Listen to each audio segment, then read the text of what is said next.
Let's talk about cryptids. Welcome to Weary Lore and welcome to my Cryptids of America series. In this series, I will be introducing you to one cryptid from each state in America, giving you a short explanation of their history and story, and then giving my own opinion on the cryptid, where I think it came from, and what I think it could be. Now, I am aiming to not do well-known cryptids. I want to learn about new cryptids and pass that knowledge on to you. I won't be talking about Sasquatch or the abominable snowman or how I think they're the same thing. I won't be talking about the Wendigo or the El Chupacabra. We all know about those cryptids. Let's learn about some new ones. In this series, I will be doing 5 states in each episode with a total of 10 episodes. Let's get into it. Welcome to episode 10 of Cryptids of America. Today, we will be exploring cryptids from Virginia, Washington, West Virginia, Wisconsin, and Wyoming. I was always curious about the Virginias. Why is one called West Virginia and the other just Virginia? Shouldn't it be East Virginia? Beyond this wonderment, the most well-known factoid that I know about Virginia is the Jamestown Massacre. Yeah, let's just look into the cryptids. Whether or not you think of them as a cryptid, ghosts are everywhere in Virginia, and they are massively popular. Virginia holds one of the spook hills where cars can mysteriously be pushed uphill and have ghostly handprints on the back of them. This phenomenon happens all over the country, and it's because the hills are an optical illusion, and they're actually downhill. As for other cryptids, Bigfoot is an inhabitant of Virginia, as is Mothman, still not respecting those state boundaries. Chessie, the Chesapeake Bay Beast, also makes an appearance in Virginia. Even with weeding out those popular cryptids, and are the articles that reference West Virginia instead, I think I found one you'll enjoy. I actually debated between two. The first, the Bunny Man. After looking into his story, I found that he had an entire movie, multiple movies, that were made around his legend. No, that's not even all of them. I saw in the least 10 movies. I had heard of this cryptid, but I didn't know he was quite that popular. So today, we're going to talk about the Richmond vampire instead. The Richmond vampire is expected to be a man by the name of W. Poole. There's not a very good description of him out there. From what I found, the vampire is a grotesque creature. It is definitely not pretty and sparkly. It has ashen skin that looks like it's never seen the light of day, and is decomposing on the still, undead body of the Richmond vampire. He has fang-like teeth and is known to be dripping with blood at all times. I know the artistic rendering that I showed you does not look like this, but I don't want to have to use eye bleach because I looked for a better one. The Richmond vampire inhabits the mausoleum of W. Poole in Hollywood Cemetery, though it is believed that he once inhabited the Churchill Tunnel as well. The story of the Richmond vampire seems to have started around 1960, so compared to other cryptids, this one is rather new. It came into popularity in the 1980s. The first mention of the Richmond vampire in print was in a student newspaper called the Commonwealth Times in 1976. Now, the only way to access the digital archive of the Commonwealth Times is through the Wayback Machine. Unfortunately, the Wayback Machine only archived as far back as 2009. It was worth a try. This means that I cannot know what was said about sightings in that first written article. The most famous sighting of the Richmond vampire happened far before that. This had been passed down orally. It was October 2nd of 1925. On that day, a disaster happened. The Churchill Tunnel caved in, trapping, wounding, and even killing some laborers. Shortly after the cave-in, eyewitnesses state that they saw a horrific creature run out of the end of the tunnel. This is where the description of the decomposing flesh came from. This creature ran from the Churchill Tunnel to the Hollywood Cemetery and disappeared inside of W. W. Poole's mausoleum.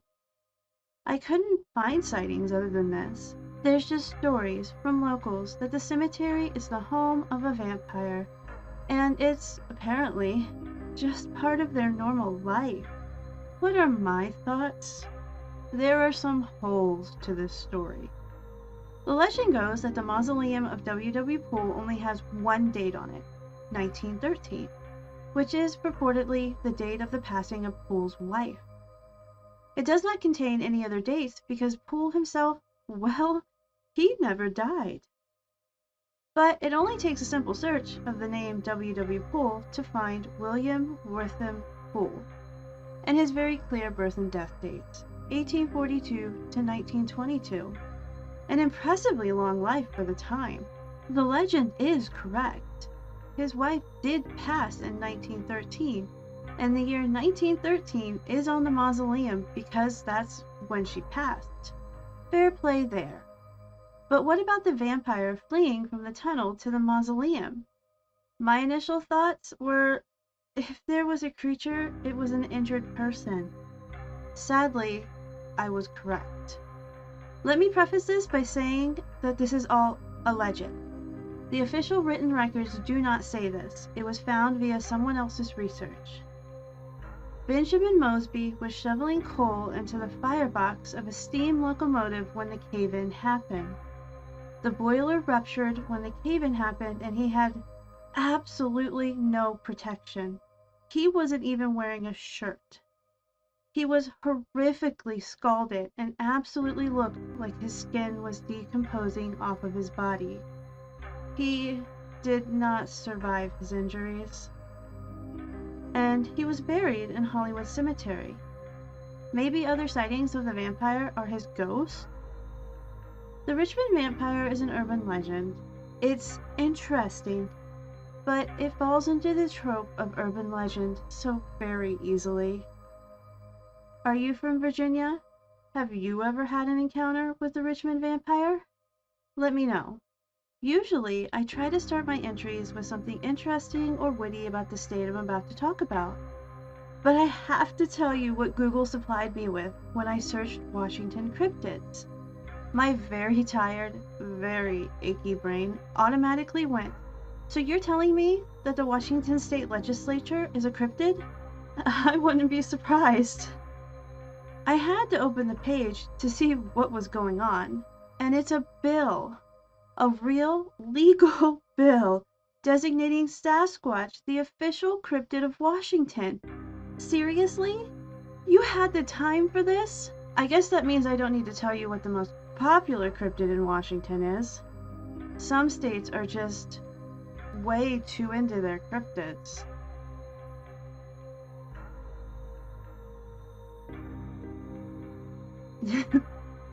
But don't get me wrong, I live here, so I might be part of the problem. Bat Squatch is also very popular. This is one I just find strange. Beyond these two, every list I looked at was different. Bigfoot is the definitive winner for Washington. Now, I really wanted to talk about the forest men, but I could not find enough information on them for an entire entry.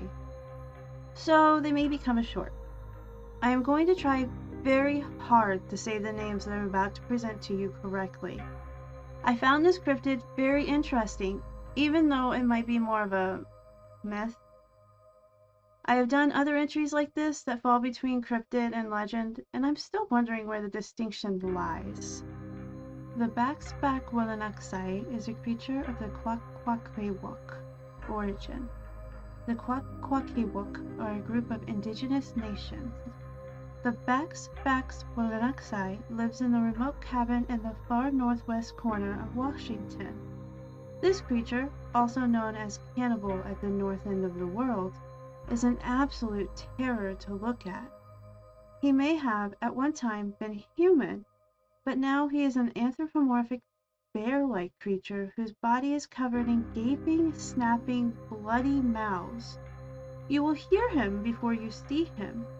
The sound of hap, hap, hap, or eat, eat, eat, echoing through the woods. But it might not be the cannibal that threatens your life. He is accompanied by a supposedly human woman named Naga, who is either his wife or an extension of himself, who will lure in unsuspecting victims and feed them to the monster. Dates surrounding this creature just don't exist. Sightings and stories have been passed down through word of mouth by the indigenous people for who knows how long. A famous interaction with this cryptid happened when a shaman encountered him in the mountains while hunting. He was captured by his wife, who attempted to feed him to the monster. He was able to escape, though he lost all of his hair in the process, only to be chased through the forest and caves by both creatures. It is said that he lured them into a pit and incinerated them, creating all the mosquitoes of the earth. It's a very interesting story, made even more interesting by the fact that some people still claim to hear hap, hap, hap echoing through the woods. Are they just hearing things that aren't there, scared by stories shared around a campfire? The legend of this cryptid is still alive and well today, but does that mean the cryptid is alive? What are my thoughts? First, let's talk about the story. This cryptid is said to have become a monster because he ate the flesh of his kin. In legend, that is how a Wendigo is made. Now, they don't have mouths all over their bodies, but they do have an insatiable urge for food. If the Wendigo legend is true, what makes it so that this one couldn't be? Also, if this is a variation of a Wendigo, who's to say that there's only one? Cannibalism was not always as frowned upon as it is nowadays. But let's take away the monster aspect and say this is just a person who ate human flesh. If you've never heard of prion disease, it is terrifying and something that can be caught by participating in cannibalism. It literally makes a person go insane, and that's such a simplified explanation. If I fully went into prion disease and all its causes and symptoms, well, it would take over this video. Just know that it's incurable and it's fatal. It wouldn't be a surprise if it drove someone to act like a monster. Switching gears. What about people hearing the hap, hap, hap sounds in modern day? Well, animals. Deer themselves can make a sound that sounds almost like hap, hap, hap. It's a warning sound that can also sound like a deep cough or almost like a bark. But they're far from the only animal that can make interesting sounds. My personal opinion is that this legend started as a very sick person and was made into something more that has lasted the ages. It's very interesting, but I don't think this cryptid is still out there. Are you from Washington? Have you ever had an encounter with the back-specked Willanaxi? Let me know. West Virginia has always had a special place in my heart, even though I've never been there, because it's where my mama Virginia was born. It's definitely on my bucket list of places to visit someday, especially with the eclectic group of cryptids that I've found here. The top 3 cryptids that seem to turn up most often in every list that I looked at for West Virginia were the Mothman. He is really starting to get around. The Flatwoods Monster, and the Grafton Monster. Of the 3, the Grafton Monster was the only one I hadn't heard of, and we'll be looking into later. I was thrown off by one cryptid in West Virginia, the Sheep Squatch. Really. I just have no words. If you have watched earlier videos in this series, you know that I'm an absolute lover of turtles. However, in 47 states, I have only done one turtle cryptid. I feel I am due for another and deserve it. Agua, also known as the Monongahela River Monster or the Rivesville River Monster, is thought to have inhabited multiple rivers through West Virginia and Pennsylvania. It is said to dwell in the Ohio, Allegheny, and Monongahela rivers. Describing Agua in the simplest way, it's a massive, prehistoric-looking, two-headed snapping turtle.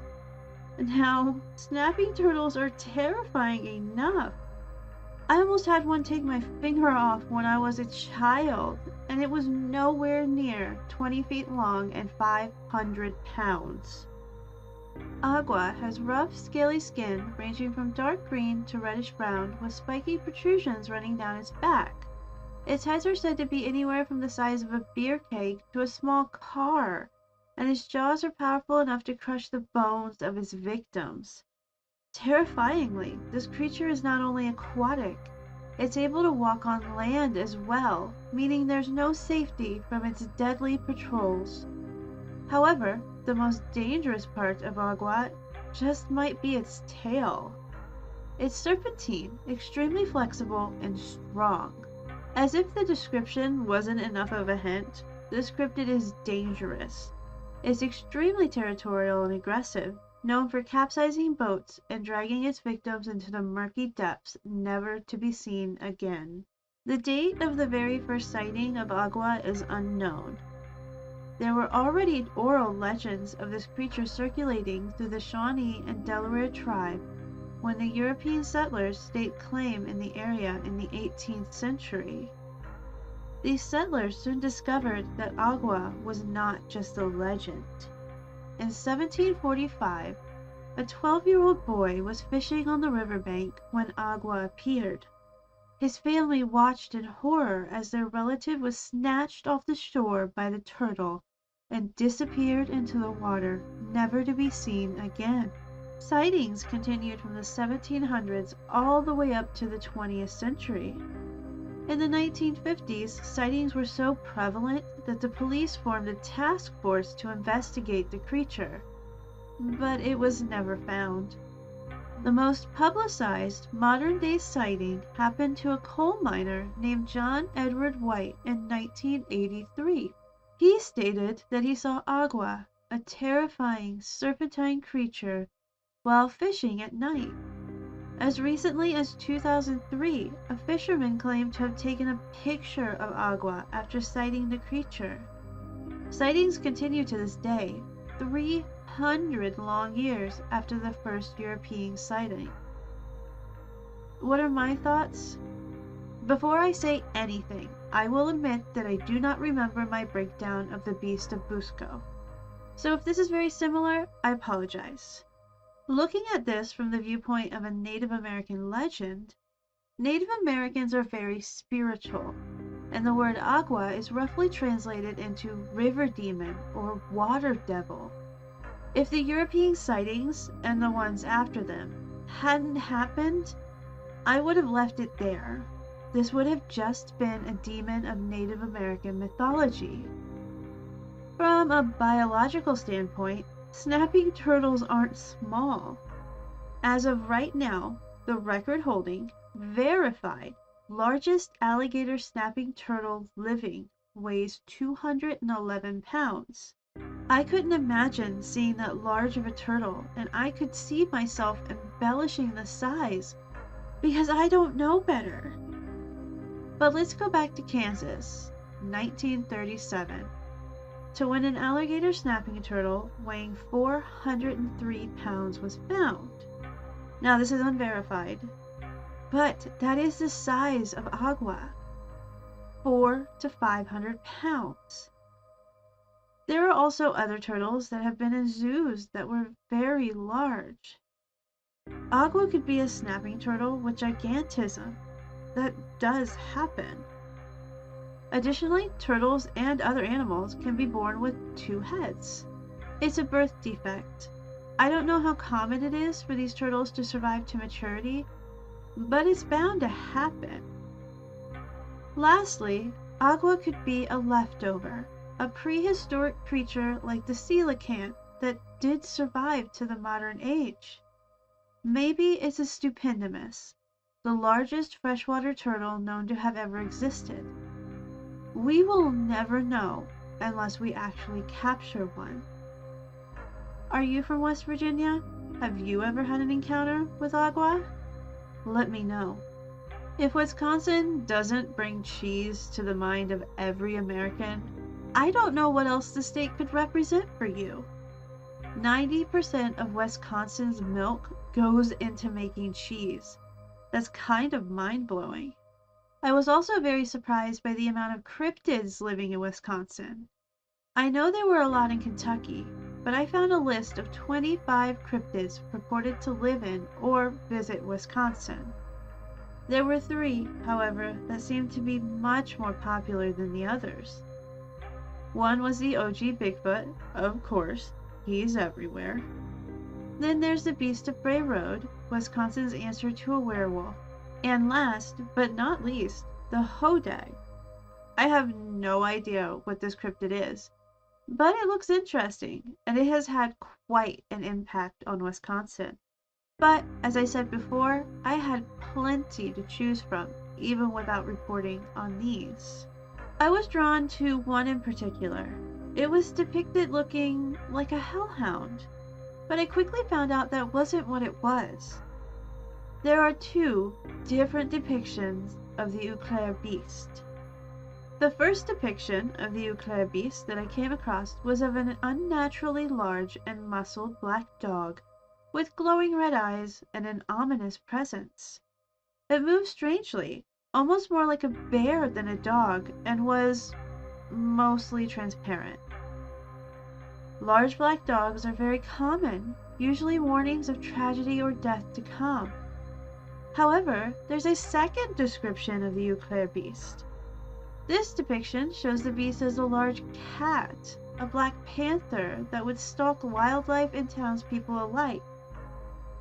It was also the size of a bear. The Eau Claire beast was not a friendly giant. It was known to follow people with dangerous intentions and even steal sheep and calves from farmers for its own meals.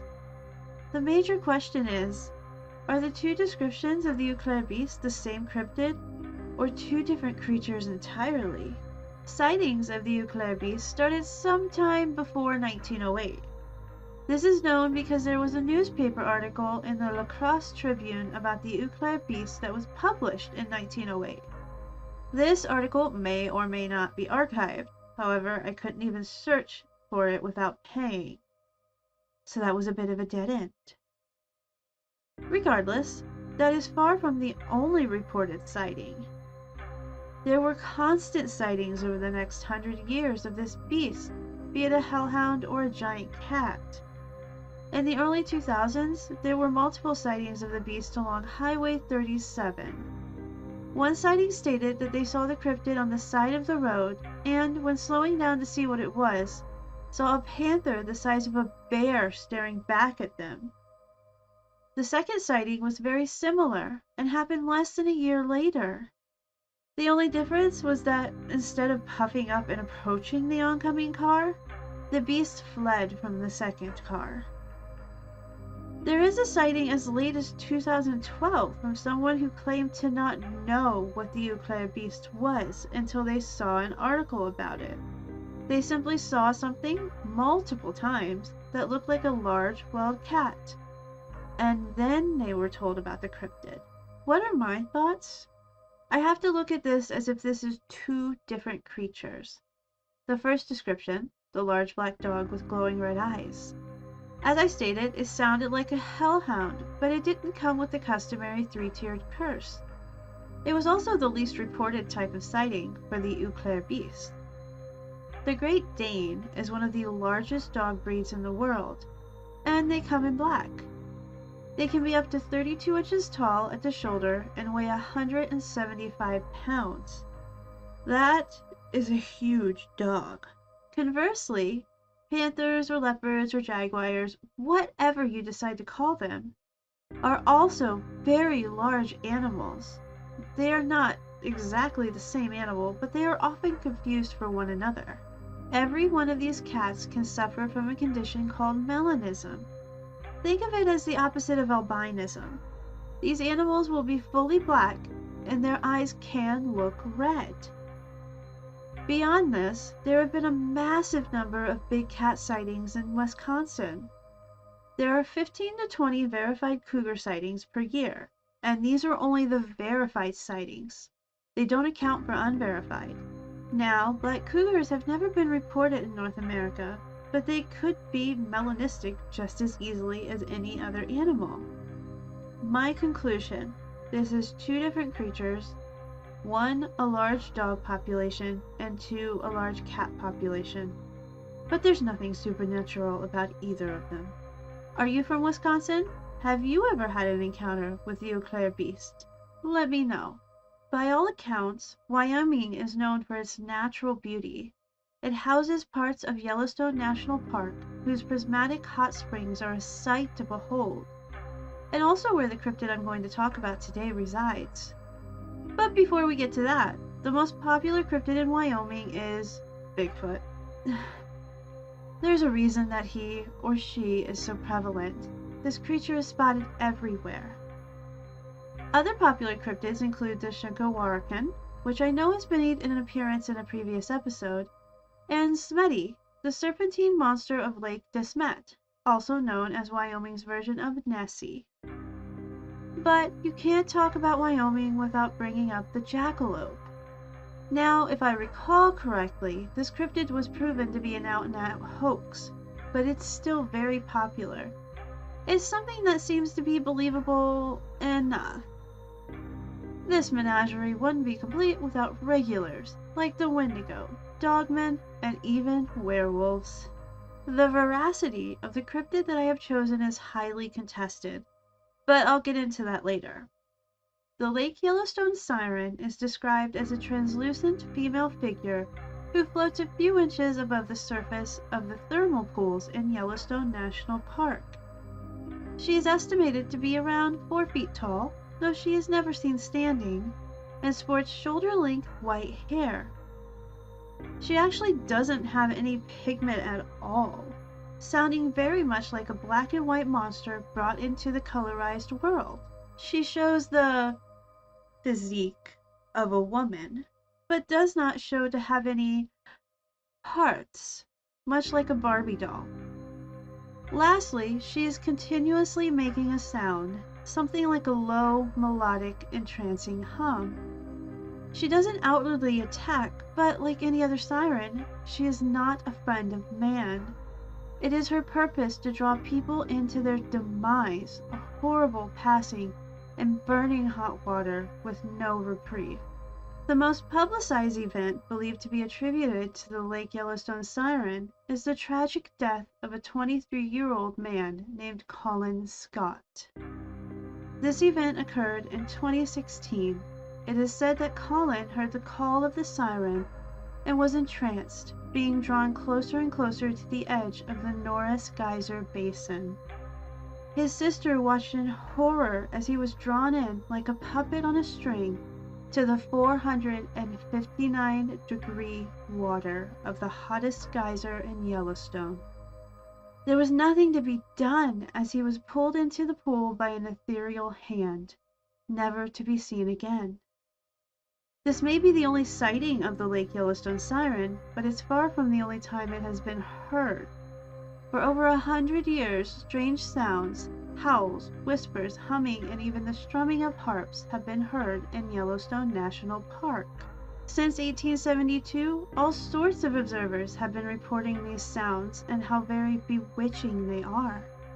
Could it be the siren, or sirens, in Yellowstone calling out for more victims? What are my thoughts?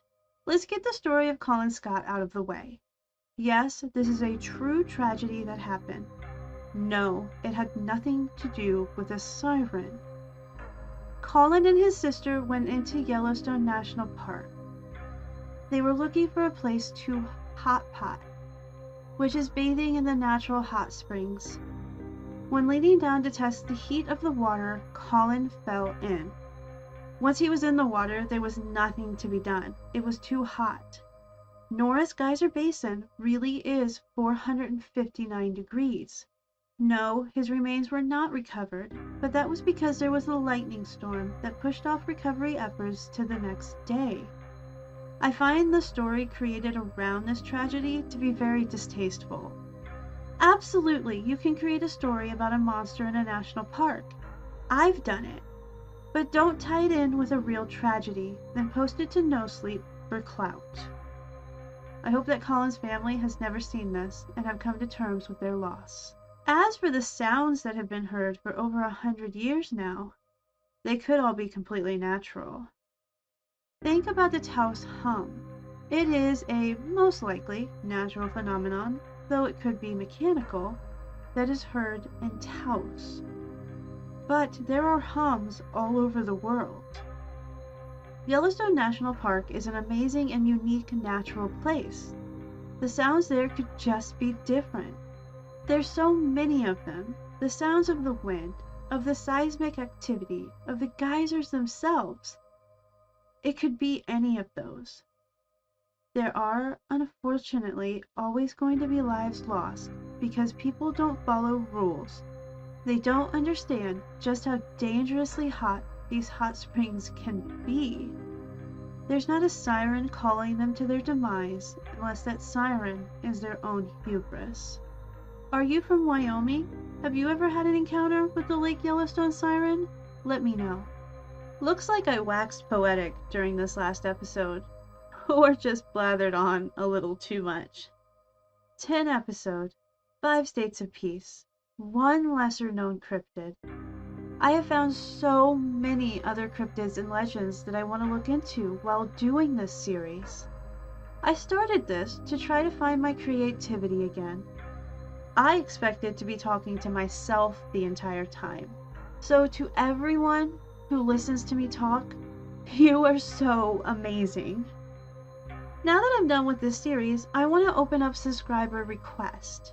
If there's something spooky, scary, or mysterious that you would like me to look into and do a little research on, just let me know. It can be anything to do with the spooky side of YouTube. It doesn't just have to be cryptids. I would love to see all your awesome ideas down in the comments. As always, thank you so much for watching, and I'll see you in the next one.